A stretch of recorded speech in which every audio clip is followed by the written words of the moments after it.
All right, all right, all right. Well, good evening, Mojo family. It is your girl, Missy Jomo, and today we are here to talk about when chemistry lies, how to choose right in love, right? All right, so let's start off by saying chemistry can create a spark, but can it create character? Can it create peace? There's a lot of things that chemistry can't do, and we're going to get into it tonight. So, we're going to start off by saying, okay, who is in the building? Who is in the building? We have, oh,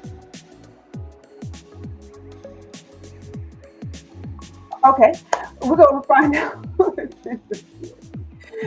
We have Sandra. Sandra is in the building. Hey, Sandra.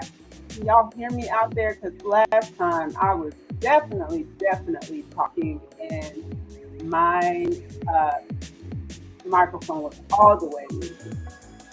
All right. So as we wait for people to come in, I'm just going to give you a quick preview of tonight's show. Tonight we're going to talk about how to choose right in love using insights from psychology, science, and of course, real life, real life stories. So I'm not coming to you as a professional. No, I cannot say that I am that. But I can say that me, Missy Jomo, I'm here to just share real life and some pointers that I've learned along the way. I have been doing some research and I have come to some enlightenment, some things that have enlightened me in my own relationship, and some things that work and some things that didn't quite work in life. But right now we are going to get it started. So let's let's go.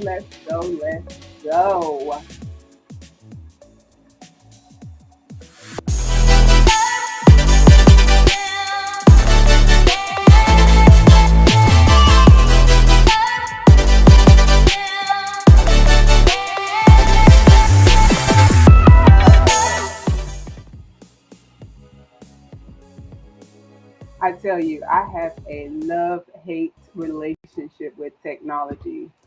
Sometimes it's my friend, and sometimes it just is technology. I'm sure some all of you out there know what I am talking about. So let's talk about chemistry. I know that we all have been there where we saw this cutie over there, maybe with a big old booty. I don't know. But you just thought that that person was the right person, the way they walked, the way they talked, the way they had that smooth move. I just know that we've all been there. The chemistry was just right, right? Okay. Well, I'm here to tell you something about chemistry. Chemistry, yes, chemistry is an emotion and it's a spark between two people. The instant connection that magnetizes you, um, that feeling inside of you, especially, you just can't explain it, but you just know it feels good. Your heart races and all of that good stuff. Well, that's just merely chemistry. So let's talk about it. What is more important? Is it chemistry? Is it compatibility? Or or what? What is the most important thing about the relationship? I'm going to share with you guys some things. So, are we going to lean more on chemistry or compatibility? Well, what is compatibility, first of all? Compatibility is when two people's values, their lifestyles, their goals, personalities align for a long term connection, right? Um, for example, you both want kids. You both view honesty as important. You enjoy quiet weekends. Now that's compatibility. So now let's talk about character. That was one that I left out. Character refers to a person's moral qualities, right? Who they are at their core, especially under pressure. We really want to get to know people, how they are under pressure. For example, they showed up when it was very hard to. That's character. If any of you have received an email from me or ever received communication from me, you know that my tagline is character refers to, I'm sorry, be more concerned with your character more than your reputation, because your character is who you really are, and your reputation is merely what others think you are. And that's from John Wooden. That's at the end of every email that I send, because character is what's important. Character is what you want to fall in love with when you're looking for a mate. And I'm going to tell you why. We're going to explain and we're going to get down into it. So, one thing about that chemistry thing, chemistry, there's, the first, you feel attraction, and attraction can cloud your judgment in the early stages, especially of relationships. Why? Well, now, I'm excited because, as many of you know, my background is in chemistry, right? Right. And now I get to put that chemistry to work. When you're attracted to someone, right, your brain floods with chemicals, and like that dopamine and oxytocin and all that adrenaline gets to running through your body.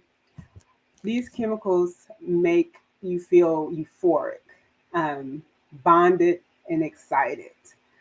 Smiles. I'm sorry. Similar to a drug. You know how you would feel if you were taking a drug. So then, as a result, you overlook some things that might be red flags. Um, just a second. Let me see. All right.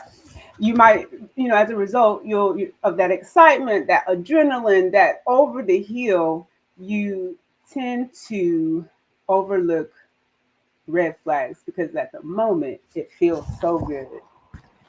And I am going to, I'm sorry, I need to share this live real quick. I forgot to share this live, and I was wondering why no one was here. But we are about to change that right now.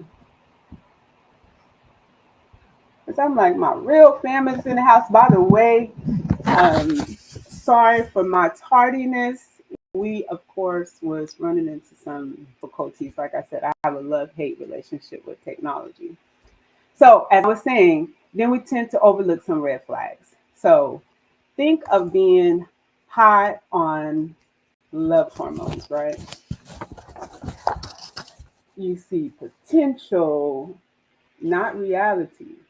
Early attention make you focus on parts of a person and maybe not the person as a whole. Their charm, their appearance. Oh, they smell so good, right?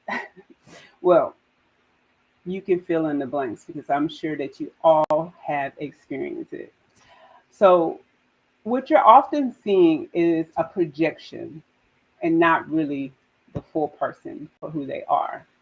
So, later, I'm going to ask who can share a story of a connection that burned out quickly because you started on, oh, he's fine, or oh, she's fine and she's looking good, and I'm going to connect. Actually, I'm going to type this in the I'm going to type this because I want y'all to chime in.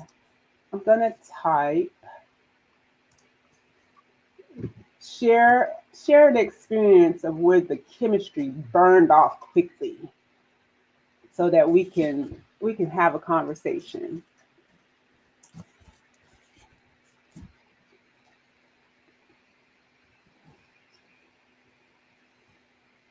Share the experience of chemistry, of a relationship where the chemistry burns quickly. Yes. Share a story. I'm okay. Oh, come up on the screen. All right. Share a story where the chemistry just it burned off quickly. Wrong one. Ah, all right, there we go. Technology. Because because of the rush of chemistry, you may value emotional intensity more than shared values, and then those soon begin to reveal themselves. Um, Chemistry doesn't equal compatibility. I just want to let you know that. And confusing the two can definitely lead to heartbreak. And I am waiting on someone to share a story that they may have. Um, Also, sometimes you may take tension and drama for passion. I know I did. I was like, oh, he, I don't know, he raised his chest a little bit at me because he's passionate for me. He loves me. He's this and that. No, don't be mistaken. Um, Sometimes we also may not say anything right away in situations like that. And oh, he's passionate because we don't want to lose that spark in the relationship. It happens to most people and it's not pleasant. Put that up on the screen. Yes, yes, Sandra. It does. It really, really does. It happens to a lot of people. But like I was saying, when you mistake that tension and drama for passion, you might suppress your own doubts and boundaries because you don't want to be the one to, ruin the vibe. And that happens a lot. So we stay in that situation. This leads to people ignoring basically their deal breakers because you always come into a relationship, and if you are not um, if you don't stay steady, you will start to say, "Oh, it's okay. Maybe it'll change later." And I'm here to tell you, don't bank on things changing later. If your potential interest is, I'm gonna say, drinks alcohol excessively when you meet them, more than likely they're going to drink alcohol excessively later in the relationship. They are not going to change that just because now they have found you and you have found them. No. So be this is why chemistry is dangerous if you base your relationship solely on chemistry. So, another thing that you may think that it's too, if your deal breakers, if you see some deal breakers early in a relationship, but because it is early, start telling yourself, well, it's too soon. We're going to let it slide. Again, like I said, do not ignore those red flags. So, how to ground yourself early in relationships? Give it time. Don't let the first few weeks dictate long term decisions. Because, yes, you can have a lot of fun at the beginning, in the initial stages of a relationship, but you have to give time for for the relationship to mature before you start making decisions, long term decisions. Like, don't start planning your wedding 2 weeks into your relationship because, yeah, let's just not do that. You want to watch behaviors um, during this honeymoon phase of your relationships. You want to make sure that it's not just words. Like, anyone can talk sweet in the beginning, but you have to make sure that those words are lining up with behaviors. Don't let that spark cloud that judgment.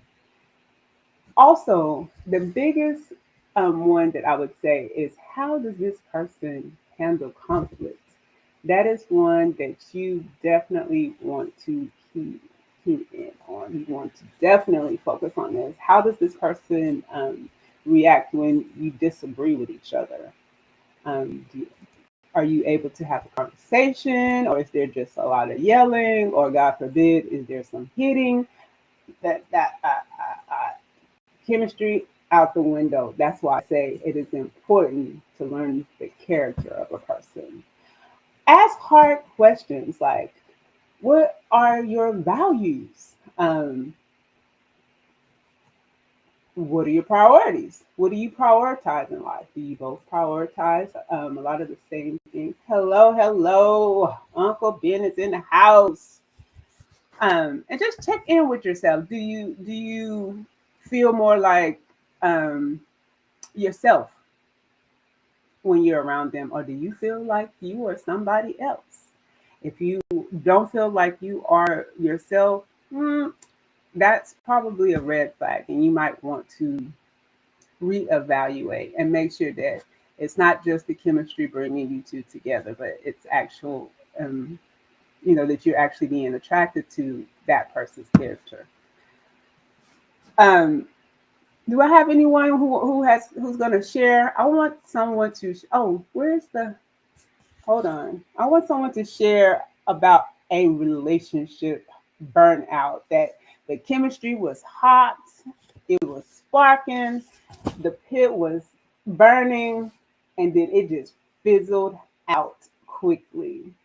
Share an experience. Anyone willing to come? Oh, I forgot to drop the link to. Let me drop the link in the chat real quick, because I know some of you have some good stories. Let's drop this chat. Drop this in the chat. All right, so that we can share some stories to why chemistry, you don't want to rely solely on chemistry when choosing love. Okay, so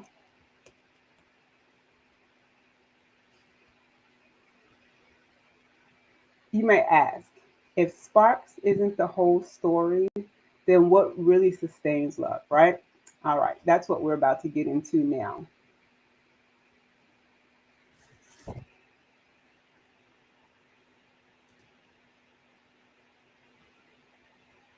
Let me see something. I'm sorry. Sorry.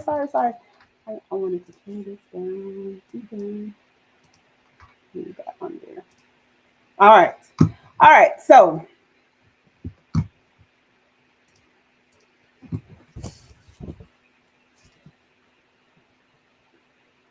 who else is in? I see you. Say hello. Drop a line if you are in the chat.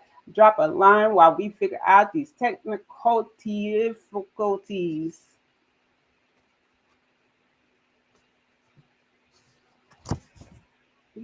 I can't see that.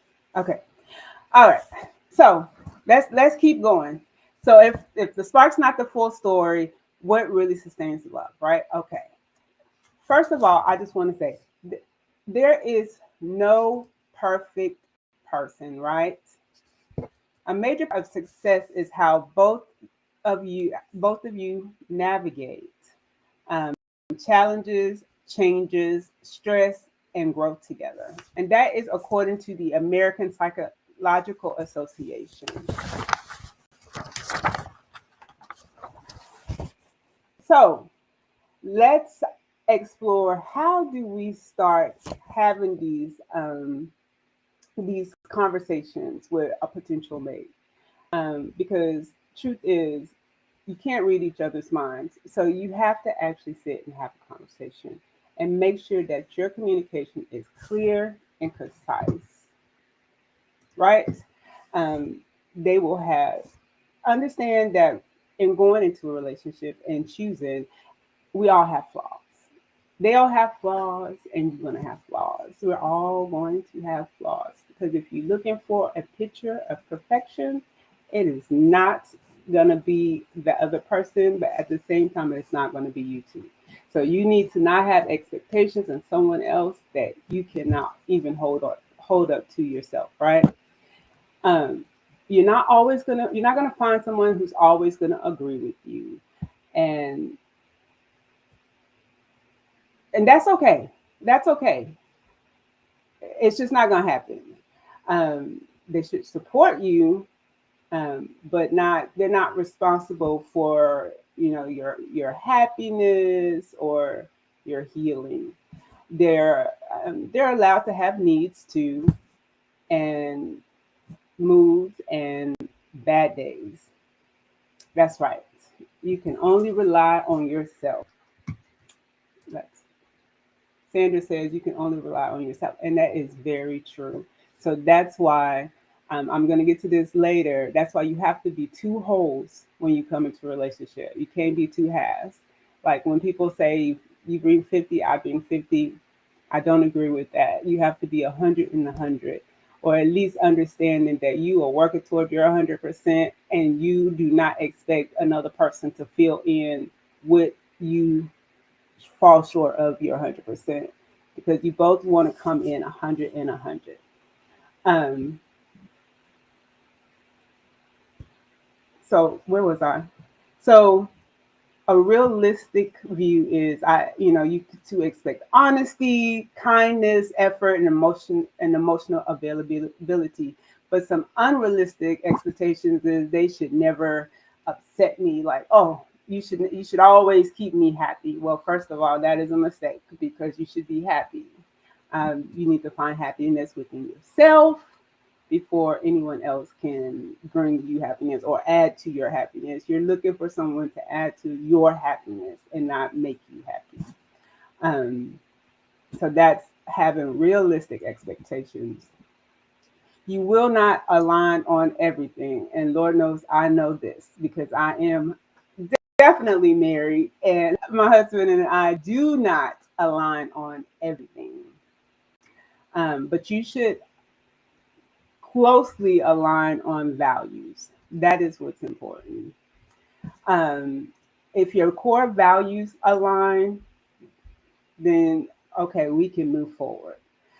Some differences can be embraced in negotiations.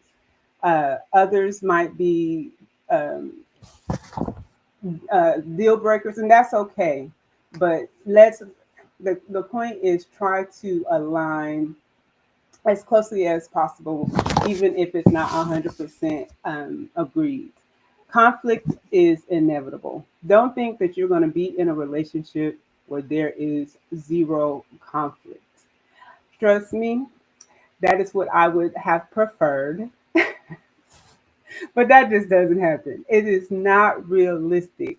You're going to have what I call heated fellowship with your partner, no matter how much you're into them, whether it's love. I'm talking to the singles today, but even in relationships, you're going to have heated fellowship. I know. Um, the realistic thought of that is we can disagree and still respect each other. Unrealistic thought in that is if we are truly compatible, things will always feel easy.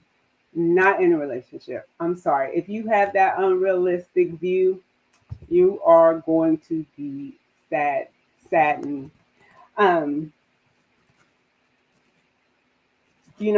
love, realistic expectations of love include the fact that love can be deep and passionate without being constant intensity. Like, ooh, um, I don't know how to explain that. How would you explain that? That you know, it's not. It's you're gonna have high times and low times. Okay, like a roller coaster, more like a roller coaster. If you have some high intensity times and sometimes you're just going day to day, it is normal. You're not always gonna be on the high, high, high. Hi, Misty. Hello, hello, hello. Welcome to my live. We are talking about chemistry lies. We were talking about how people think that first chemistry where they meet someone and say, look at that sexy young thing over there. I just got to get to know, and you start seeing each other and the chemistry just seems right. The sparks are there, it's on fire. And then sometimes it starts to fizzle out. So I'm looking for some stories of some relationships that people have had that started off on fire, but then that spark shortly fizzled out after a short period of time. So share your experience. Um, so now I lost my place. Romance may rise and fall, as I was saying, and that's not signs of failure in your relationship. It's like when I don't know if you knew what a how you say ebb is when the tide moves away from the shore. Do you know what I'm talking about? So that sometimes the tide's gonna move away from the shore, but then it's gonna come back again. Uh oh, I see troublemaker. Someone is a troublemaker. Y'all can start stir up some trouble in that chat though. It's all good. Um, so so it's gonna come. Those highs and lows are gonna come and go. And also, one thing I want to say is no one is going to always show up perfectly in how you expect it and how you picture it. But it's your responsibility for owning your own impact in the relationship. You're allowed to need resources, rest, space, support just as much as anyone else. Growth takes time, and so does unlearning. So, if you, I'm going to give an example in my hi, welcome, real fam into the chat. I'm gonna give a example. So me, I am married to someone who is from Africa. I have my Cameroonian cognac that I love to sip on. And so, even though we have come together with my American values and his African values, and we understand that there has to be some modification in how we, how we react, how we expect certain things. It's not going to happen overnight. You have to be flexible, and you have to understand that um, change is gradual. Gradual. It's not going to happen as fast as you want it. I'm sorry to say. So be ready for that. Um, Being raised in a culture and getting married later in life in a different culture, especially in your 40s, you are pretty much set. And let me tell you, even when you want to change, it's not easy. So, another thing is just basically don't have those unrealistic expectations because it would definitely strain your relationship. Love is not magic. There's no magic wand like the Cinderellas. A lot of times here in America, we see Cinderella and all those Disney. We think that you're gonna meet your Prince Charming, fall in love, and live happily ever after. After, if you notice, at the end of every Disney movie, at least back when I used to watch Disney, I know things are changing today. At the end of every movie, it will say, and she married her prince, and they lived happily ever after. Well, if you are stuck in that, you are going to be much mistaken. But I always tell people, I just wish for my happily ever after. And my happily ever after doesn't include everything being perfect.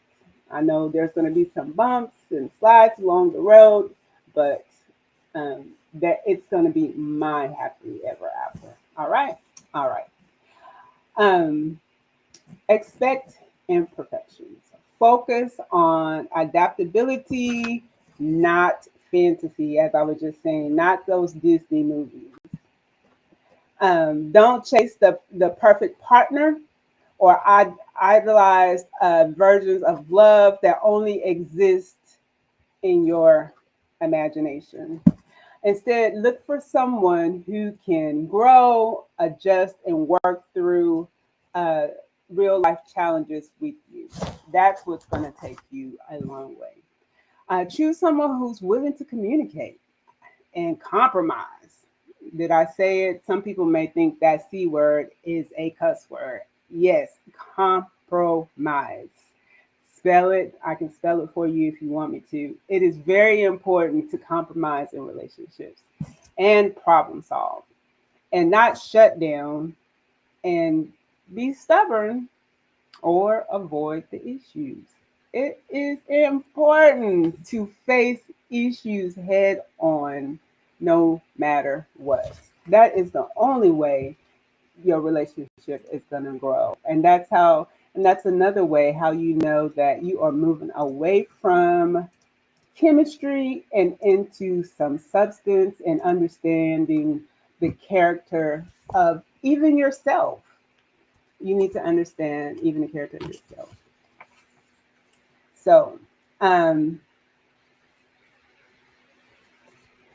just I lost my place. Sorry.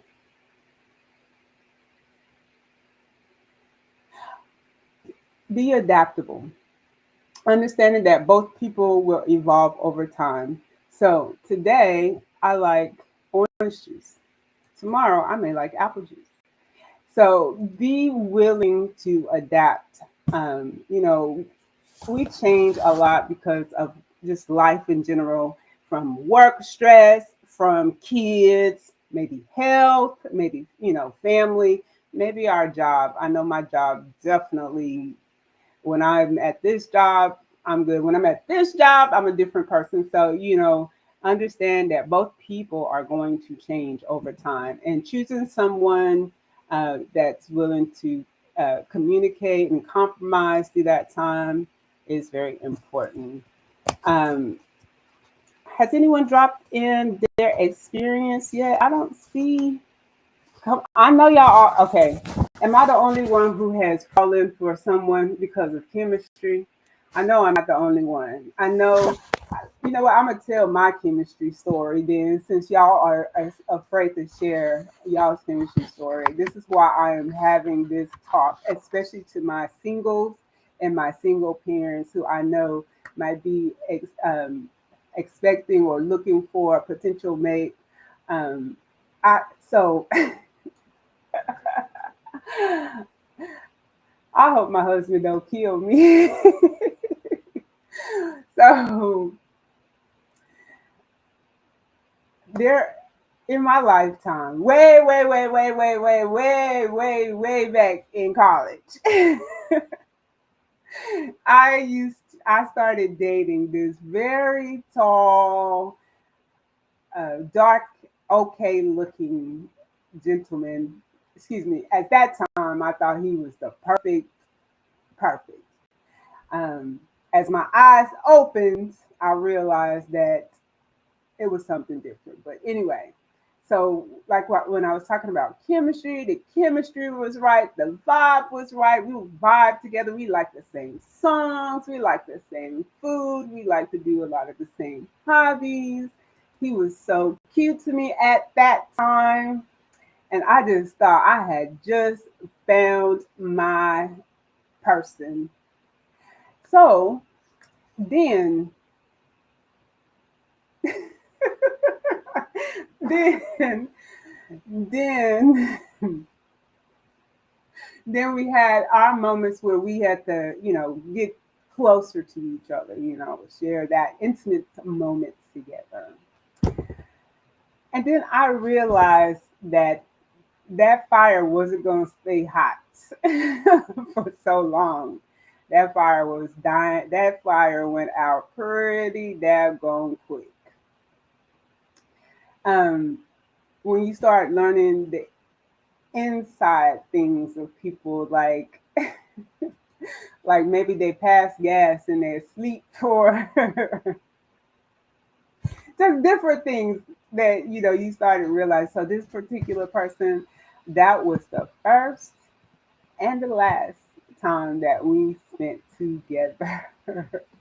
It fizzled out really quick. Also, the way that person spoke to people who served us. That was one thing that I really paid attention to. So if someone is serving you and the person you're with is speaking to them very unpleasantly, not nicely, um, you want to pay attention to that because that is a huge red flag how one day they may speak to you. Misty says chemistry is huge, but I had to look past that to include other values that I align with. Exactly. And that's why I'm talking about this because a lot of times we get lost in chemistry. Let me tell you something. How many people were you going to marry simply because of chemistry? And that's why I said, share a story with me where that chemistry faded because I know I'm not the only person who had that hot and steamy chemistry and then it quickly fades. So, um, I want to also just talk about some expectations too. I want to move on to expectations while I wait. Hey, who is that? Is that Sister Sue? Welcome, Sister Sue. Welcome.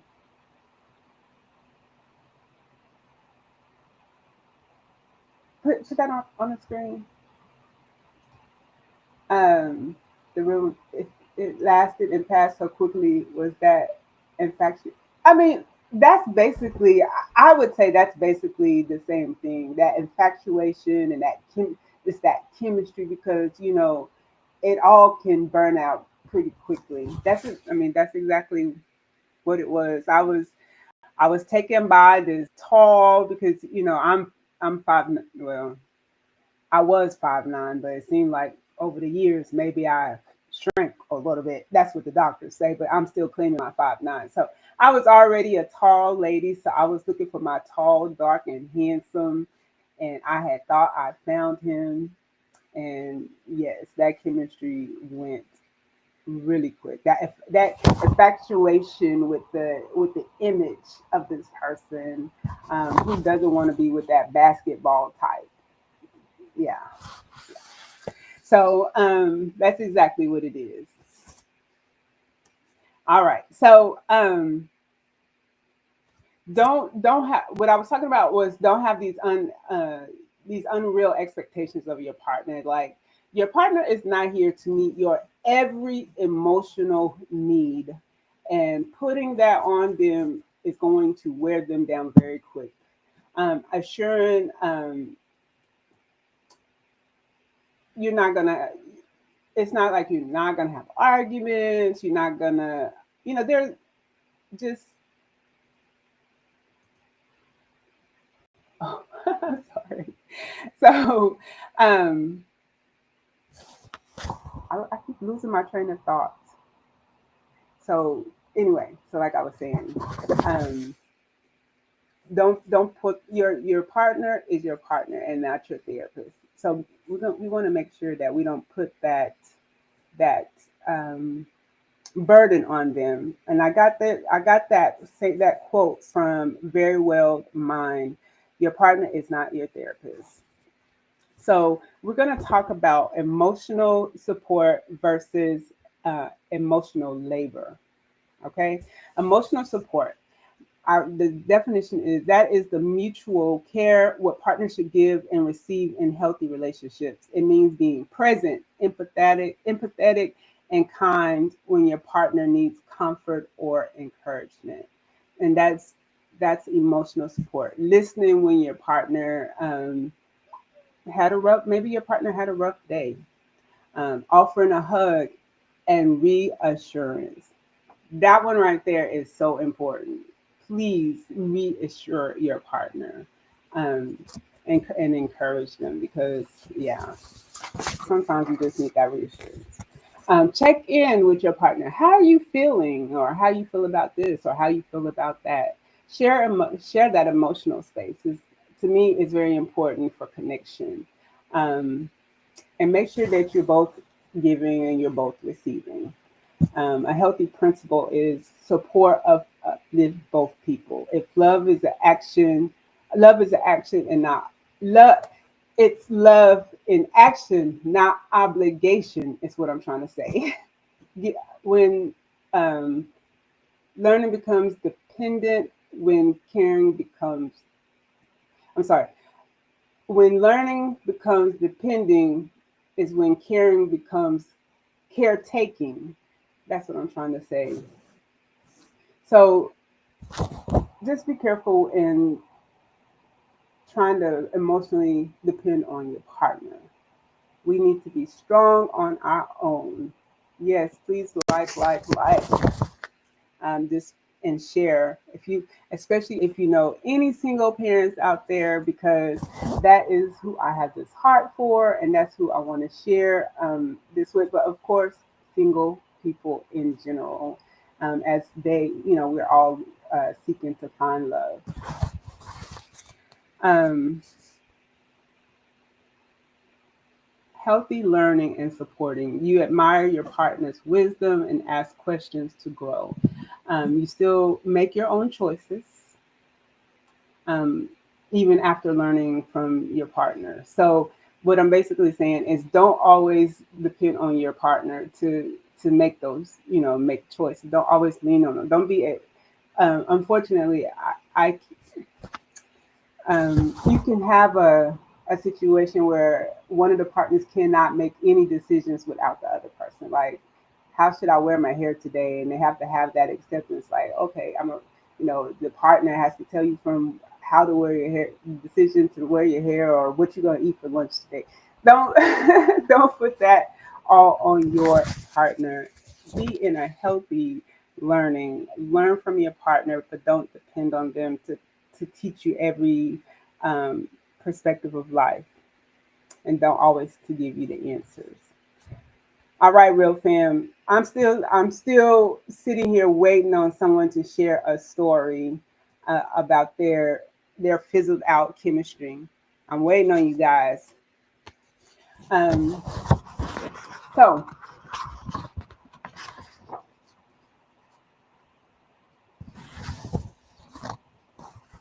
I'm not seeing anything. This light is so bright. Okay, so that is a lot. We can get deeper and deeper into that part, but we are going to move on. I don't wanna.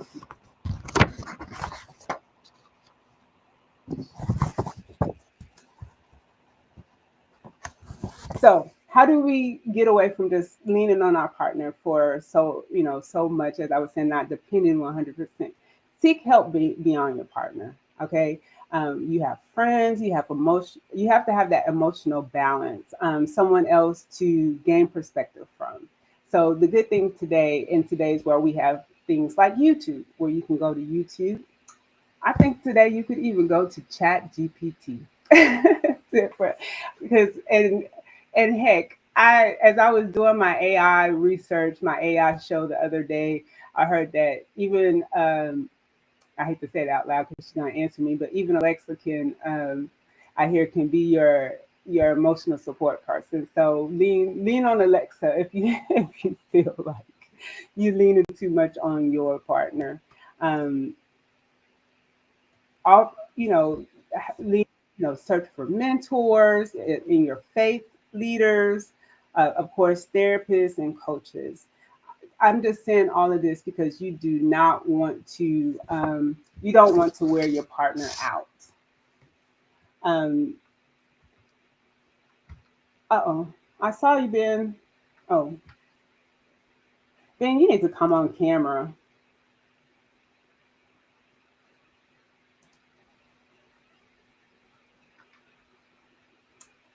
Welcome, Ben, welcome. Hey, UBF. Missy, how you doing?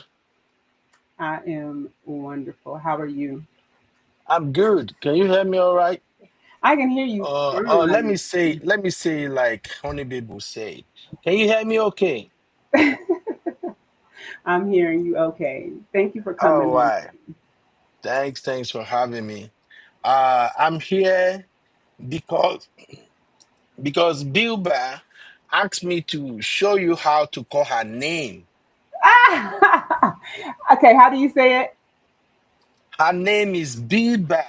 The full B. name is Habiba, but on YouTube she goes by Biba. See, I can get Habiba better for some reason. Okay, You like Habiba. Habiba better? Yeah. So, but it's Biba. It's Bilba. That's our Bilba, our one and only Bilba. And this is to Biba. Biba, I am Yeah, so sorry for not saying your name correctly. This is no my problem. heartfelt apology. But Ben, Uncle Ben, since you are here, I just Yes, want to ma'am. ask you because you have had so many YouTube talking about relationships. And so I know you have been blessed to be married almost 16 years. So you probably can teach us something better than anyone else. So I have this question. When you met your wife, how did that relationship start off? Did it just start off because the chemistry was right? And if it did, how did you move beyond that chemistry into something with more substance? Um, I think I've shared this story a couple of times though. My wife and I, we didn't start up that we were gonna date each other. We were just like, we were on the same level in the university, year one. So, and we are studying different departments, but we have this class that we took together. She was in administration, and I was in HR. So there are some classes we usually take together. So that's just how we met, and we were just like nothing serious between us. It's just like two crazy people. She had a book. The way we met was she had this book, Rich Dad Poor Dad, and I've been looking to read that book forever. I don't have money to buy it, so the very day I saw her, she was holding that book. So I borrowed the book, and our agreement was I was gonna return the book in like a week, but I really enjoyed the book, so I decided to read the book twice. So after the time frame that I said I was going to return the book, I didn't return it, so she started coming to my department to come and ask him when she's going to get her book back. So that was it. So we just start playing, like she's kind of a very shy person. She had, I think that's at the time we met, she got like just maybe three friends, and that's it. So she doesn't relate with people like that, but somehow she find it so easy to talk to me, and that was it. So we were friends for like 6 months, and then I think I towards the end of the 6 months, because I know the first semester we met, nothing between us. The second semester, where you went on break, you come back, Hmm. nothing is still happening, and that was like about 6 months. And that's when my friends were like, they started calling her my girlfriend. You see that? And she used to call me her brother. Like you say, hey, Egbon, which one you did now? Egbon in Nigeria language mean senior brother. So, but when my friend started calling her my girlfriend. So one day, I just look at her like, wait, oh, really? Wow, really? This guy has been around me for like 6 months, and I wasn't even thinking of stuff like that. And that was it. So then I finally talked to her, and that's how we just get started. And ever since then, the chemistry has always been there. So, And but it wasn't where you started. You didn't start. It didn't start with the chemistry. no, Yeah. the only chemistry we have is chemistry of just two crazy people laughing and just poking joke at each other. Just students. That's all. Okay. It's not like we're gonna start lovey or shit. No. So exactly. And so that's a good story of how it didn't start with this flame burning chemistry that that has a potential to fade out. It started with something a little more substance, a little more foundation than that. Yeah. That's So wonderful. so you were looking at maybe it started with hot chemistry and then it faded away or something? Because let's be real. A lot of relationships start by what you look. You know, she's sexy, he's sexy. You see that, and then y'all both vibing each other. You're both feeling each other. You both, you know, like what you see. I mean, that's Mhm. that's the case in most relationships, right? Yeah, exactly. But I think for some people, it depends on their motive for starting a relationship. So I think if the motive is to settle down, the chemistry might be how they started, but because maybe one of them or both of them wanted to settle down with each other, then the chemistry will be different. The fire is still gonna be there for a while before they start having their bass bush. But the point I'm just trying to make is you just can't build solely on chemistry alone. It has to Yeah, be, yeah. It yeah. has to be And so, something else. and that's what I'm sharing. You know, like I always tell you, I have a passion for the single parents and and singles in general, but especially the single parents because I know there's always a desire, a want for a partner. You know, someone to do life with, and a lot of times, even myself, you get caught up in that chemistry element of it because you say, "Oh, he looks good," you know, I want to. Try something with this person because they, you know, look good. Even some people, not me, may go as far as, oh, he's cute, I'm cute. Oh, we get together, we're gonna have some cute babies. You know what I'm saying? Like Yeah, that just doesn't work. And you know, now that I have found love, and it did not start with that chemistry element at all. And so um, that's why I was like, I think I was going about it wrong initially. And so refocusing my mind and saying, hey, it's not about the looks, it's not about how, we feel initially with each other because that can change. It's how we're gonna build together, how our values line up, like someone said in the chat, that's a little bit, more that is more important than that chemistry element. So that's yeah, why we're here tonight. And just once you do get into that relationship, just kind of some pointers on how to navigate it. Because, um, the biggest thing I would say is you just definitely have to be a whole person. You can't come into this relationship. And we actually, Ben, I think you actually had a live about this, like bringing 50-50 or bringing 100-100. It led to some good conversation. And I actually took some of that into this conversation because I really do feel like you have to be 100 and 100 coming into a relationship. I know Yinka's just came into the building, and I know she can definitely share some of that wisdom. Hi, Yinka, welcome, welcome. So, um, what do you say? Uh-oh. are Ben, you saying what do I say with regard to 50-50 or 100-100? yes, because I was saying I remember this conversation in your life. I can't remember where you stood on it though. Okay, okay. Well, first off, I am not the 50-50 kind of guy. It doesn't exist in my dictionary, and I don't preach it. So I'm more of a 100-100 kind of guy, and even at that, it depends on what are we doing 100-100 on. That 100-100 is applicable to everything except for finance. Like I Mm, just don't I just don't buy into that narrative that a man should be expecting money from his woman. But I do believe that the woman, if she's a responsible woman, she must understand what the husband is dealing with and knows when to step up and when to contribute.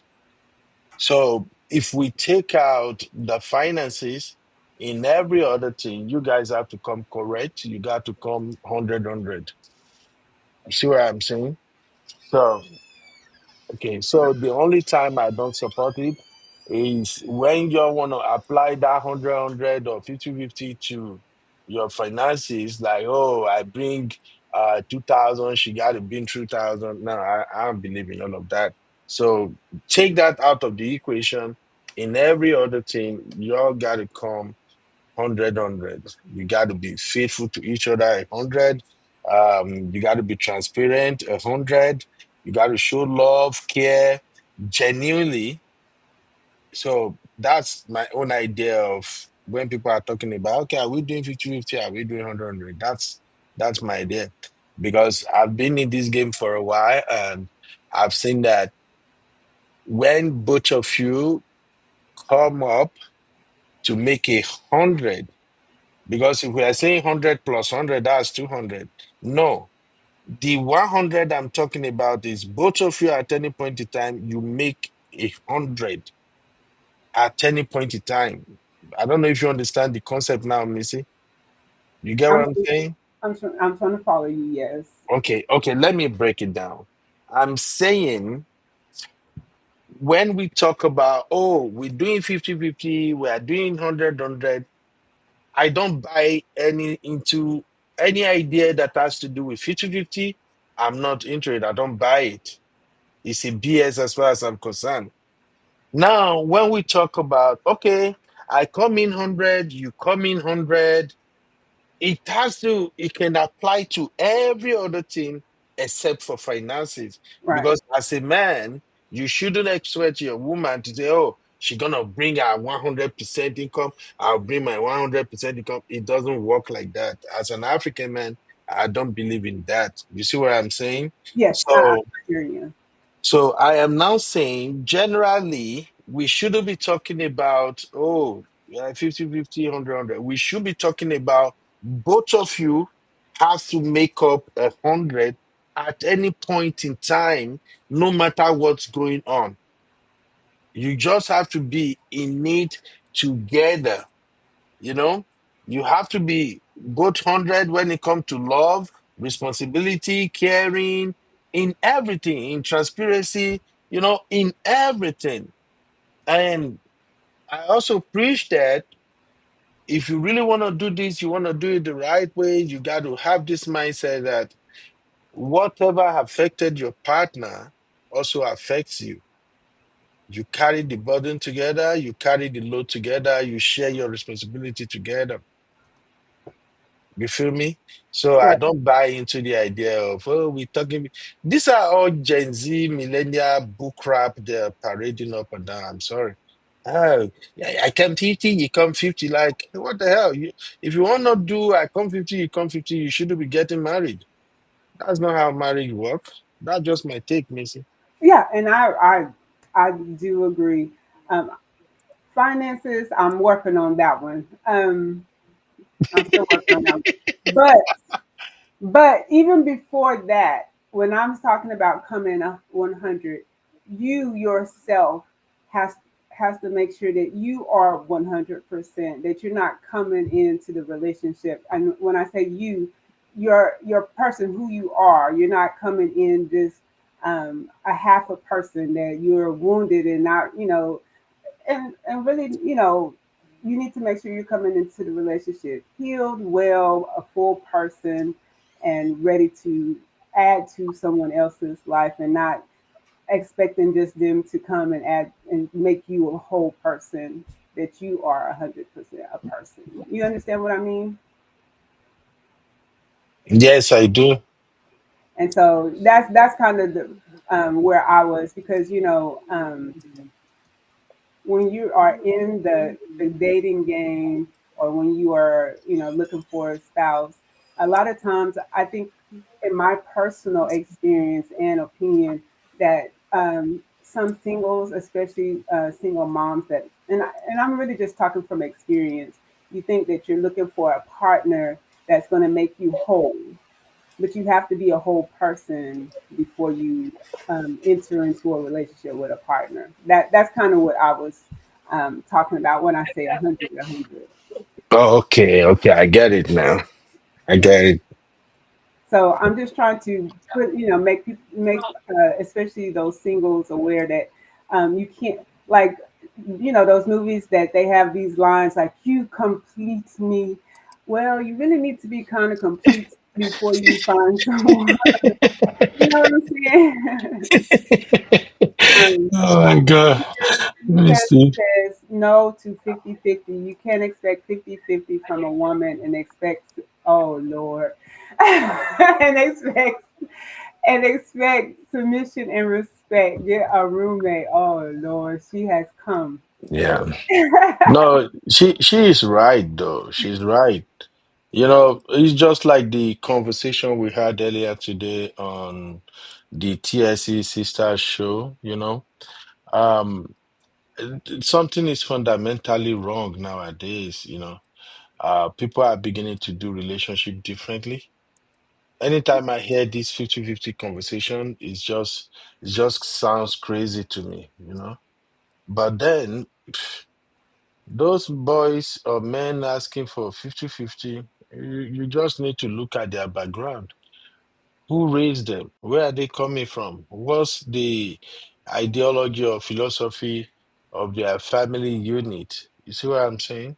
So, like, majority of we African men, we were taught to be responsible. We were taught to be providers. Even going to church, in family circle, in everything, right from childhood to we become teenager and now adults. We were taught that you have to step up as a man.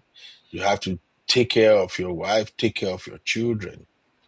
Okay, we got it that now it's becoming more difficult to fulfill that obligation because of economic and societal pressure and all of that.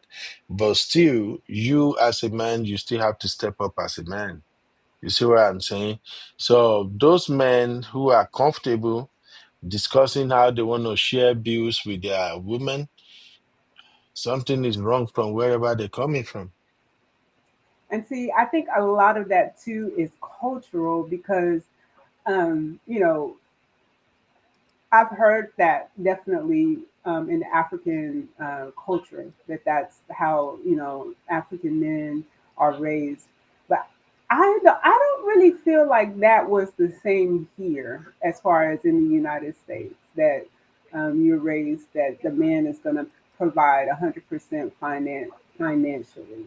Unfortunately, I think I know the reason why, but I just feel like culturally, I don't feel like that's something that is ingrained into our men here in the I'm Okay, can in you here I, black can, men here in the US. can you tell us why? It's very important. We have this conversation. I ain't gonna lie to you.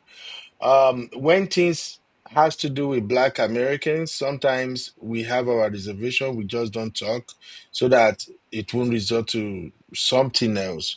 But if a Black American lady is willing to talk about it, then that's fine. You see what I'm saying? So, I mean, if you can tell me right now, why do you think it's difficult for the men over here, especially Black brothers, to be providers? So, like I said, I'm the real Mojo, and I'm gonna come to you real, and this is my real, authentic thought of why that is. And I'm going to use myself as an example. Hold on, go put it back up real quick before I go into it. Yinka says everything else 100. We carry the home together. If the woman loves you right and you have loved her right, uh, when chips were up, she won't let you struggle. She will carry the weight with you. Yes, Yinkas, I 100% agree with that because um, a woman definitely just wants to know that she's not in it alone. So if you're working together and you're up and you're taking care of her, I definitely agree that when you're not up, she's gonna have your back. She's gonna be beside you. But back to what I was about to say, um, single.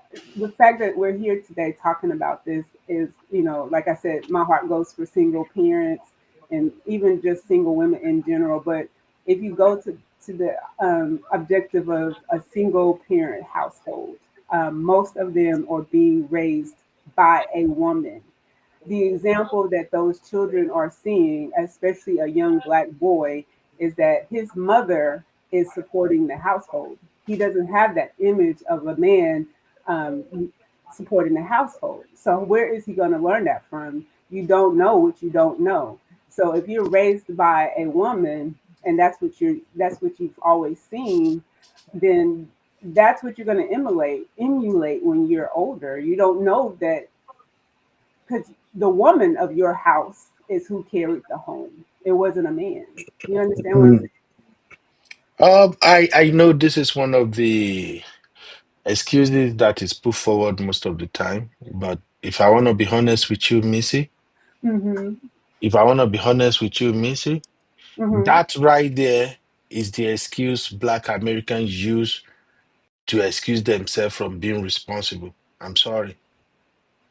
But That's the, how do you learn something you never? Because I'm gonna give an example of myself. hmm I was raised in a single parent household.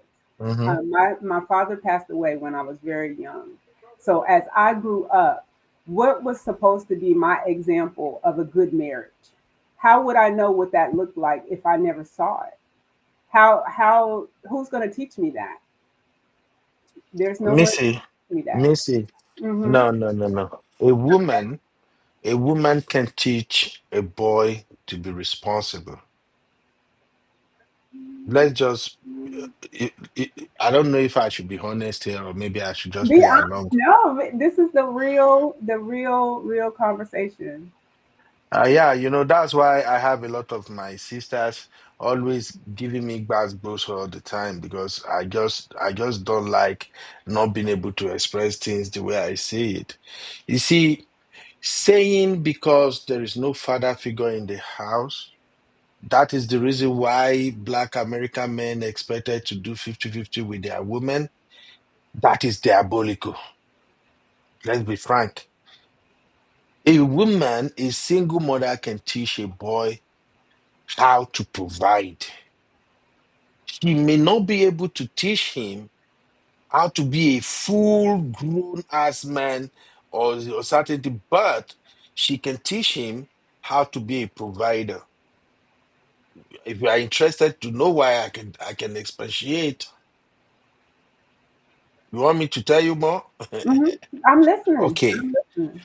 Missy, to be a provider, it's all about getting a good job, making good money. Do you agree on those two principles? Hmm. That to be a man and a provider, it boils down to you getting good job, making good money, first of all. Do you agree? To be a provider does not necessarily mean you have to be a good man. It's not the same thing. These are just basic principles of life. It's Hmm. like one of the things I observe here in America. Did you know that it might not apply to every home, but majority of children born in America, irrespective of whether you are white, black, African, or whatever, they grew up to be individualistic. Unless the parent caught it on time when they were teenagers and start working on them to start working together. What I mean is that you can have two, three kids, and you discover that they don't want to eat in the same plate. They don't want to share the same room if they actually have the grace to live in separate room. They don't want to share anything. Yet they are assemblies. They live under the same roof. Many of them, if they go out, maybe you take them to the store, they just want to buy something for themselves. They don't want to buy it for their brother or their sister. Don't I'm not blaming them. It's the way the system is structured, the individualistic kind of thing. Now, as a parent, if you notice between the ages of 7 all the way to 10, 11, you notice your children don't share. They have toys they don't want to share between themselves.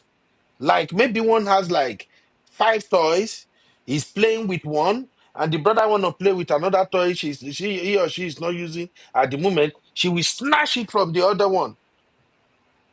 If you are noticing patterns like that, those are kids who don't want to share. This transfer into how they live their life when they start making money. You can, you may agree or disagree with me. You will notice that some children in America, as soon as they started working, all these holiday jobs they do in college, maybe they get to make like $400 a month, or maybe $200 a week, whatever it is. Just observe them. You get to notice that if when they get the paycheck, oh, they want to order food out, they want to buy food from a restaurant. When they order the food, they can order chicken, for instance. They don't want to share the chicken with anybody. They will grab the chicken, they can go to their room until they are satisfied. Maybe their stomach is so filled, there's nothing to do. Then they might say, okay, let me give somebody. So if you're noticing the pattern, that's what they grow with. That now, as boys, now they are making money, they find it difficult to spend it. So that's the point I'm trying to make. These are basic principles. Any mom, any parent, single mother or not, can teach kid on how to share. Because in reality, to be a provider means you have the ability to share with others. You have that capacity to make your money and say, you know what? Out of these $6,000 I'm making every month, oh, I'm gonna take care of everything we need in the house. If everything costs me 4,000, no problem. I'll still have 2,000 left. So it's about selflessness. So it's not because the fathers are not at home. That is why these young men are now saying, "No, we don't see nobody to teach us how to take care of them." No, I don't buy that excuse. It boils down to the fundamental principles of sharing and caring when they were younger, which every mom can teach anybody. My dad died when I was 3 years old. 3 years old when my dad died. Until date, I can share anything with anybody. It's basic principle. So I don't know if you understand what I'm saying. So I don't buy that excuse that, oh, it's because there is no father at home. That is why they can't be a provider. No, it's because they are stingy, they are selfish, they are raised to care for themselves alone. I can't wrap my head around a guy taking a girl to a restaurant on a date, and you can gladly open your mouth and tell the girl, well, you gotta pay for your meal, I pay for mine. Like, that has nothing to do with having father at home. That's a That one and has to done. do with you having the ability to care for someone else. That's my point, Cece. Well, Missy. I can see both ways. I have someone else here who wants to say something. I can see it both ways, and I'm gonna tell you why. First, I'm gonna say Yinka says back before social media, black men handled the finances while mothers kept the home front. Feminism switched things around. Are you saying here or in Africa, Yinka?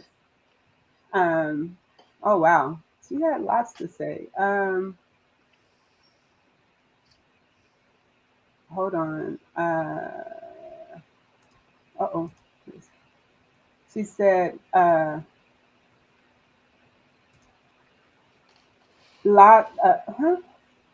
Why is it? Okay. She said, lots of absent fathers because women too begin to stand up to care for their homes, 100 all on their own. Um, there are many single mothers in Nigeria as well, but lots still raise their boys to do what they have to do as men. And providing, yes, she can teach that. She can teach her boy how to be responsible. Lots of these boys, men are nowhere near responsible. Okay, so I have something to say, and then someone here has something to say. So what I'm going to say is I'm going to share this example, um, uh, at least in my home. So when I had one son, and so as the time came to potty training, um, I was the only one around at the time. The dad wasn't around. And so I had to only teach my son how I knew how to use the restroom. And I didn't know how to teach him how to stand up to use the restroom. I just couldn't figure out how to make that make sense. So I just said, you know what? He's gonna sit to use the restroom. And well into his older years, he just always sat to use the restroom because that's what, I taught him that, and it is about what I taught him, but that's also what he saw at home. And I don't know how he got out of that habit. I don't know. Dad came into the picture, and that situation changed. But that's just kind of like an example that I can use when I was trying to teach, my son something as it relates to being a man, and it just didn't work on my side. So that's why I say that there are things that yes, we as women can teach our men, but I just don't feel like 100% that we can teach our men 100% how to be black men because I don't know how to be a black man. I know how to be a black woman. Someone here wants to say something real quick. Go ahead. No, hi everyone. So what I want to say is that is a mixed feeling on regards to that. I feel that it has a lot to do with the person's character, most of it, because I do know people, and one of these people is my husband. He didn't grow up with a mom or a dad, and he's the type of man that steps up and he does everything. He provides 100%. There's no doubt or question about what he does for the family, and he never had anybody showing him how to do it. Um, I have a friend that was raised by a mom, and he turned out to be good. He became a pilot, and he came from a very low income family where he barely had anything to eat, and he turned the man that his father never was. Yeah, he's a provider. His wife works for herself. He works for the family. So there's a mixed feelings in regards to this because I feel like um, I think it has to do a lot with a person's character, who you are, because a mother can raise 10 kids the same, but not all the kids gonna be the same. Some kids gonna be responsible and mature and do things the right way, and some gonna be irresponsible and do things the wrong way. So yeah, I think it has to do a lot with your own personally, to me. But agree to disagree. So, well, I guess I can't ask you that question because we were talking about kind of like the black men. Why do we feel like they, like he said, take you out to eat and do 50-50? I'm still trying to wrap that in my I in my never had head. that happen to me. So I cannot speak for I'm 50-50 because I never had to pay whenever I went to a bathroom. So trying to think. Did I ever have to pay? Anyway, so did you hear that, Uncle Ben? Oh, did he leave us? Yes. Okay, so that was her take on it, but um, Oh, I don't even see who's talking. Is the person right there with you? yes, you couldn't hear Oh, him. You couldn't no, hear him. I can hear, but Oh, I look at okay. the screen, I don't see anybody. No, no, no. She's in the room with me. Okay. So I some things, yes, I can agree with that as far as the young men growing up in that single parent household, but I don't know. But that is, but you were asking me what was my take as an African black woman. That is my take, my personal take on it because of my experience and how I um, raised my son and realized that there was some handicaps there in me raising a son, which I didn't have those same handicaps. So, my daughters cook. They know how to cook because I taught them you need to learn how to cook. And so that, it was easy for me to teach them that and they followed after my footsteps, especially my middle child. She can burn in the kitchen. So that was something that I was able to, they watched me do and they were able to emulate as they've gotten older. And so that's why I say that. Even I said that about myself because it was very difficult. I was raised in a single parent household, but thank God, my sister was married. And it's kind of different for me because she was married to an African man. So I got that sense of a father figure, but I still feel like I missed out on some things as a father because I started to seek and search for that father in a lot of the men that I was Mm, choosing to date. I was looking for them to be now my father and had some unreal expectations because um, mm. I really didn't 100% know what that father was. I mean, I had a figure, but at the end of the day, it was my brother-in-law and not my father. So that's kind of why I see it like that. Yeah, it makes sense if you put it that way. I agree with you, but I'm just saying there are other ways to go around these things to get a different result. See what I'm saying? Okay. Now, do you know that you can actually have a father in the house in the life of a male child, and the male child will still end up being a mess? Do you Absolutely, agree with me or not? abs, Okay. absolutely. So now what does that say about that ideology that, oh, it's because the father is not at home, that is why these guys don't turn out well? No, it's about principle. It's about culture. It's about tradition. If you hang around my channel long enough, you will see when some of my sisters, they will joke with me and say, "Oh, Uncle Ben, you are always traditional man. You are always traditional man," and things like that. You see, culture and tradition thrives on values. That's one thing I can say. Okay, we have that a lot in Africa. We have traditions, we have culture, and then we have values. So at any point in time, we are always trying to protect that values that we all held in esteem. So whether a father died or the father is out of the house or something, the mother already know the values, she already know the societal expectations, and she just had to apply that when raising the boys. I don't know if you get what I'm saying right now. It's like, okay, let me give an example. Did you know I've been in America now since 2013? That's roughly like 12 years plus now. I still don't know the meaning of pop culture, because that's one thing I've heard black community spoke about a lot. Oh, we got pop culture. We got pop culture. I still don't know what exactly is the black culture. Can even you, Misty, can you explain it? No, let's be frank.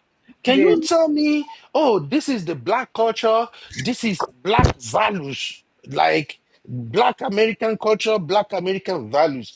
So those are the problem. If you can't tell me right now what it is, then you might begin to see what I'm saying. so I I can tell you in this 40-year-old timeline, but I cannot tell you now um, what that really means because um, Okay. here in America things have changed. All Um, right. you know, and the reason why I say that is because I believe that when blacks um, were enslaved here, they had more values because they stuck together as family. Even unfortunately, in most cases, most families were actually ripped from each other. Um, but I think generally to survive, they had some deep rooted values, especially as it related to spiritual value. They Christians, their spiritual values and things like that. There was values, but I definitely 100% agree that in the economy today it's very different. I honestly Okay. don't see the values, but you also have to know that it's because it's in general, it's across the board though, because there, things have changed so much. People are desensitized. There's no. there. I mean, what is morale? What is it anyway today in the United States? Like they're really. I mean, to me, they're really. I hate to say it because this is where I was born and raised, but I see it every day. I mean, when you turn on the TV, there used to be a sense of modesty. There used to be a sense of you didn't show the bodies on TV. Now in a PG-13, you can see a glimpse of a naked body, where Mm-hmm. PG-13 is for 13 years and up. So at 13 years and Mm-hmm. up, you're already being exposed to certain things that in my generation I was not exposed to. So everything has changed. So values and culture in general has just changed in the United States. And then, of course, there's other cultures coming in. The United States is a big melting pot, and everything is mixing. Everything is mixing together. We're just like a big soup. You put some of this in there, you put some of this in there, you put some of this in there, and so I just think that those values and the culture that we did have has been lost Yeah. because of the time. So that is way off my subject from where we were. But I mean, but it is a good conversation because I do have this conversation a lot. You know, especially as it relates to African American men. I didn't typically date African American men for my own reasons, but I also, because I have, had the experience of trying to raise a young man, I'm Okay. continue to try to raise a young man, and I do try, like I said, try to, you know, one thing was when I was trying to teach him how to use the restroom, but at the same time, I've taught my son different things like hold the door open for your sisters and your mom, and for women. Mhm. You come into a room, you speak to the adults in the room. Like I try to teach him those values, but it's not everything that I can teach them. And I saw in the chat, can single moms find responsible men who can help them mentor their sons? Well, that's not always easy too, because today's world is so different. You may be thinking you're handing your son over to a responsible man who, behind closed doors, may be touching them inappropriately. So how do Mhm. you know who those people are? Because today they could even be pastor in the church. Mhm. You're So right. that's why it's just so difficult. And that's why sometimes I can give grace to our Black men for where they are. At the same time, I can also, criticize, because I can say on both sides. I can say I've seen Black men try, but because they didn't have the tools they needed. Then I can also say I've seen Black men be lazy. Um, because they're just that. I mean, I've seen it. It's These are my people. So, Yeah. yeah. So I see it both ways. Um, but I really do, because of how I grew up, feel like I did not have that example um, of a home, and I definitely sought the wrong kind of relationship in men because of that reason. So that's why that's how I came to this. You have to be whole. I wasn't whole in my previous relationships. I came into them missing a whole bunch of me. And that's why I Yeah. really feel like my relationships struggled. And that's why I feel like many of them, they failed. Um, so I really can say, as someone who thinks like, I have a good relationship now. I think because I'm not leaning on my husband to make me a whole person. I was a whole person when I came in, and so now Yeah. what he brings in, we add to each other. He adds to me, and I add to him. So to their already whole person. So anyway. Exactly. Exactly. Yeah. I really appreciate your transparency and your vulnerability, because these are tough, tough conversations to have, especially in this modern day and time. Even me. me having this conversation with you is because you have been my friend for a very long time. I know it's not something you're gonna turn around tomorrow and say, "Oh, that Ben is a crazy motherfucker." Blah blah. No, so yeah, that's why I can have this conversation. But these deep conversation that people in the black community need to have. Okay, you see what you said about you being healed already before you met your husband, and you see how everything works out. Mm-hmm. If we have to go by your today's topic, this igniting passion chemistry or whatever, a lot of women, they, as soon as they become single mom, they ignite that chemistry and passion on under a mask. Yeah, I'm sorry, I just have to look into all your shows. I'm a very good student. Okay. Yes. So they ignite the passion, the chemistry. Oh, I love you. They do all that under a mask because they are not healed and they needed that male figure so badly. And that's why their relationship continued to fail and fail and fail. Because now, when they start the relationship with this man, they expect so much from the man. The man is supposed to fill so many vacuums in their lives. And whereas this man come in, looking at her like, oh, she got 3 kids. Well, that really don't matter. She's still sexy. She's beautiful. It doesn't matter. And now, as soon as they ignited the relationship, everything is on fire. Then 1, 2, 3 months into the relationship, the man begin to see what she want him to do. Now the woman expect that, hey, bro, honeymoon is over. You got to step up. I got 3 kids you need to help with. You see what I'm saying?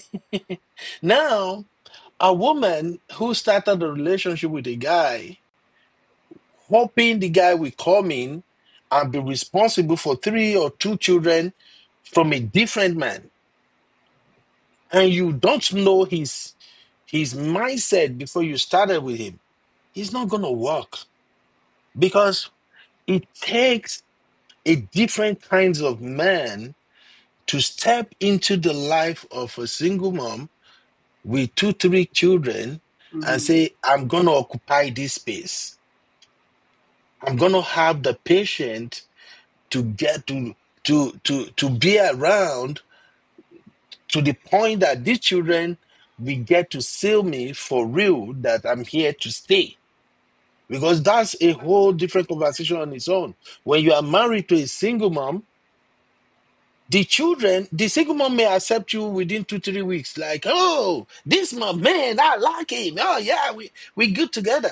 It might take those children, it might take some of them 2 years before they come around and accept you. That all right, this man is here to stay. It's not like all those other guys who came in and run away on my mom. Him, he's really here to stay. So now they start accepting him into the family. Some things they would have complained about previously, they stop complaining about it. Now they allow him to have more authorities in their lives.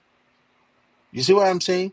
So for a woman to say, oh, we have chemistry, it's so hard, it doesn't work like that. I tell my fellow folks here many times, especially when they newly come from Africa, I used to tell them so many times that, hey, listen, you better take your time with American women, especially Black American women. They don't crack. They always look young.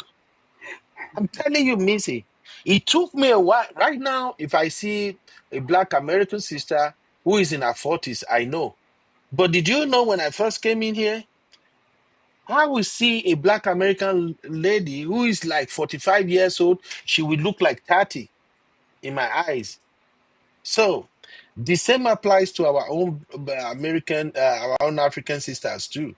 Many African sisters that lives here in the US, if you don't really live here with them, you can't tell their ages. You will always think they are younger because you know why? Women take care of themselves, they look good, they make their hair, skin is shiny, popping, you know. So I do tell them, you got to be careful, or you might end up starting a relationship with a lady you thought is just maybe 30 years old, and she's already like 40 something.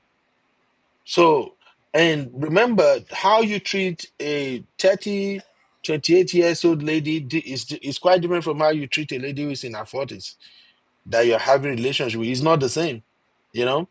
Mhm. So this chemistry thing with raising kids, I just pray God let everything work out for people. But I just want you to know that sometimes it's not the chemistry that matters. It Right. is the individual and who they are besides that chemistry That that character. matters. That Exactly. Yeah, that's Exactly. exactly what I started with before you came online. That's what I said. You need to get to know the character of a person because that character is who the person really is. hmm Yeah. It's not just the fire. The fire is to convince you. It's a mask. Oh man, he took me to cloud seven. Oh God. Nah, sis. Nah. You're exactly right. And so, and that was the whole point. We need to just beware that, um, not to get sucked into that chemistry Mhm. spark because you definitely can get burned. And if you're already a single parent, you don't want to make the mistake of, okay, today you have chemistry with this person, tomorrow you have chemistry with this person. Just like you said, after a couple weeks, a woman might be sold, but it takes a while for those kids. And like you said, they want to make sure that this person is going to stay around. Are they truly invested? And that's important. That is really important. So that's why the mama needs to slow down. And I speak from 100% experience, from Mhm. jumping into relationships, and hindsight's always 2020. If I could go back and do it again, I would just definitely do it differently because that, as I was saying, that's the example that I have showed my children now. So since Yeah. being married now, I have told them, hey, you know what? Look, this is how I want you to do it. Don't mind that, I made these mistakes. These were mistakes that I made. And hmm now, and this is very important. Single I I wasn't raised in a married household, so I feel like single children have a different experience. I know we just kind of went back and forth about that now, but I just really do think that there's a different experience and kind of a different expectation as it relates to finding a partner. But that's why I want to do more awareness like this because when you're single, you truly feel like you're in it by yourself. You're the only one. Sometimes you feel like you're an island by yourself. And I just want hmm to reach out to my single parent audience and let them know they are not an island.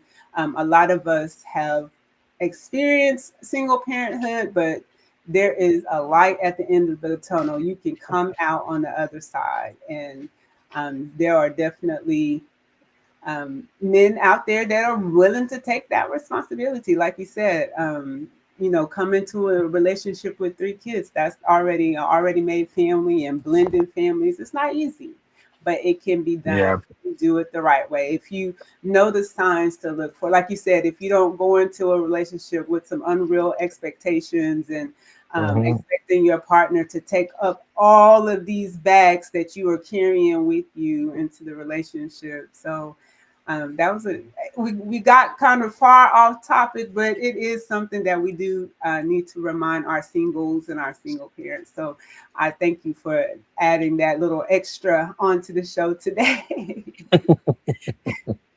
You push me, me see, you push me there.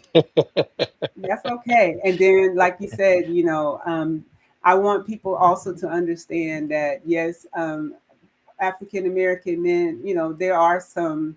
I do really feel like there are some handicaps from being raised in those homes, and then being raised in today's home. Today's home is not the same as 40 years ago home that I grew up in. It's a different type of home in today's world. So different, but Miss Missy, Missy, you are starting a difficult conversation that is long overdue yeah. in the African community.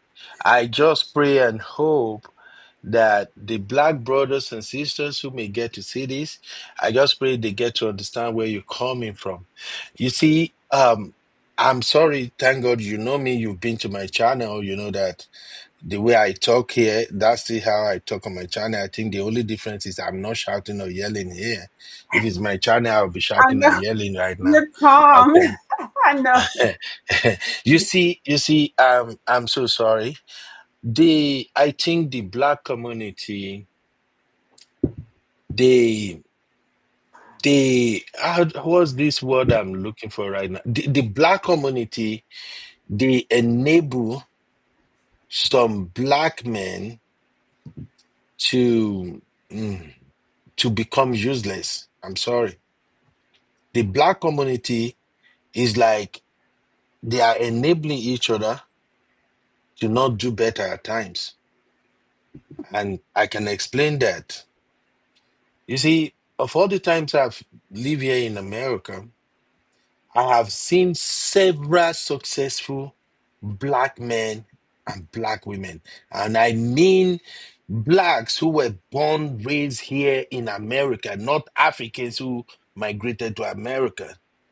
I've seen so many black doctors, men and women. My current doctor is a black American woman. I've seen so many nurses, black American. I've seen so many successful businesses run by black American men and women. Hear this, listen to this. Many of these successful black American men and women that I know, majority of them are from single home. They are from broken homes. So what that tells me is something is wrong in the black community. If these folks who have the same background, the same family arrangement and everything, if they can go all the way out and become this successful, I'm sorry, I'm an African. If this is happening in African community, what we're going to tell you is you have no excuse. That's why African parents, they are very popular on social media now. African parents, they are so crazy. They will tell you if other can do it, you can do it. So what I'm saying is this, Missy, I've seen a lot of excuses. Oh, the system is ring against us. Oh, the system don't want us to grow. Oh, the system don't want this. The system don't want that. Yeah. Now, all over the world, Missy. No, let's be honest. You see, all over the world, the system has always been rigged against black folks. Even we Africans in our own country, we that were not even being ruled or being led by white people. We are being ruled and led by our own flesh and blood in Africa. They still manage to ring the system against us. So, all I'm saying in essence is life is never going to be easy. It's never going to be easy. You just have to like make up your mind that, you know what? I'm going to follow this path. I'm going to try my best to stay away from trouble because I can see the light at the end of the tunnel. That's what I don't see a lot of black folks doing. Because when you see a young man from the age of 12 all the way to 17, you are already feeding these young men that, hey, don't worry. Even if you don't make it, it's no big deal. The system is ring against us. Even if you go to school, you messed up. Well, it's not your fault. It's because your school is in the neighborhood. That's what I hear the most. And for a parent who will insist and tell his son, hey, we already at disadvantage, but we can become different. You can avoid doing this, you can avoid doing that. Just keep your head up. Avoid getting into trouble. Go to school. Acquire skills. Hold on to a job. That's how I see a lot of these black sisters and brothers did it. I don't know if you understand what I'm saying, but I know it's a topic for another day. But if you can consider it, because we are talking about single parents.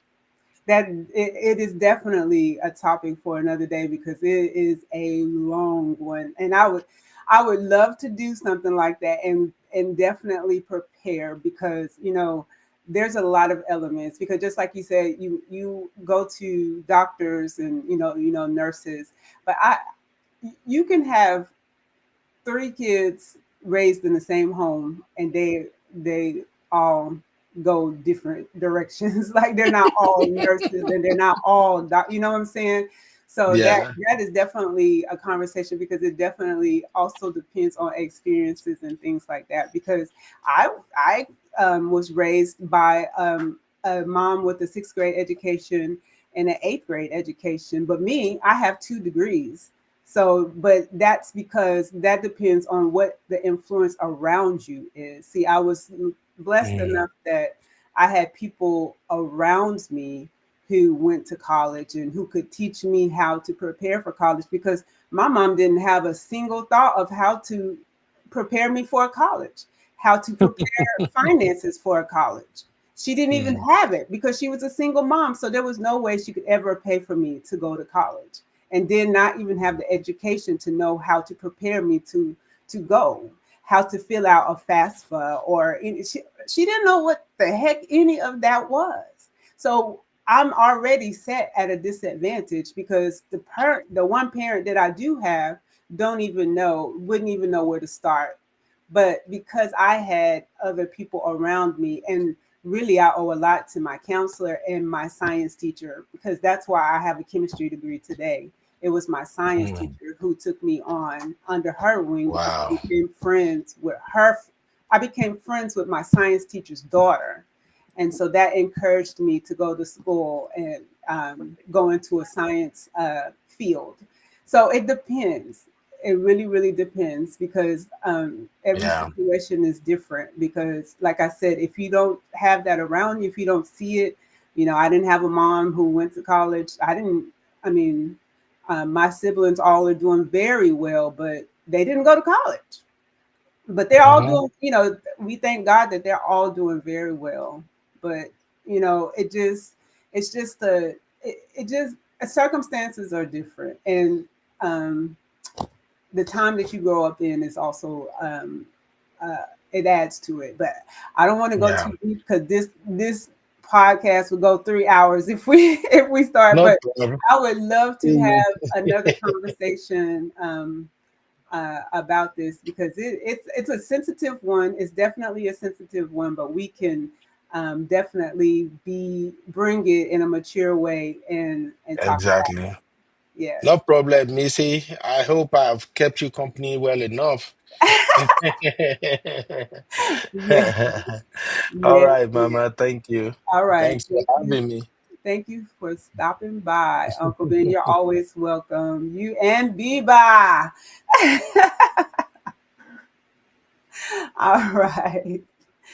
So we have gone way off topic, but nonetheless, it still can add to the conversation today about finding your partner, and especially like I said, we have to be so careful as single parents and singles in general. So this can relate on both sides. But make sure you like and share this video, even though it did go off topic. It's still an interesting one, and we'll try to come up with another um, episode of raising, I don't know, single black in America, single parents black in, I don't know. We'll we'll work together and come up with something. But like and share this video, subscribe so that whenever I am online, you'll get your notification. Tomorrow we will be talking about wine. I'm introducing a new series about wine. We will meet some ladies who are our women in wine founder and moderators. You have to come and see what that's about, because it is an awesome community that was built by one glass of wine at a time. Yes, you're probably wondering, what am I talking about? Well, you have to join us tomorrow at 6 p.m. Central Standard Time, same place. And then after that, we are going to talk with Dr. Neka again.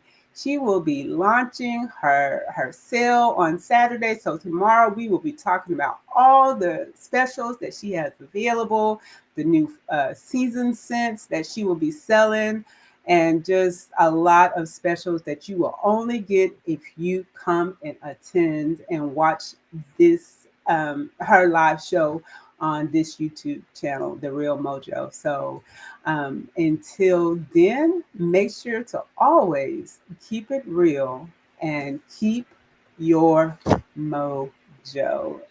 See you soon.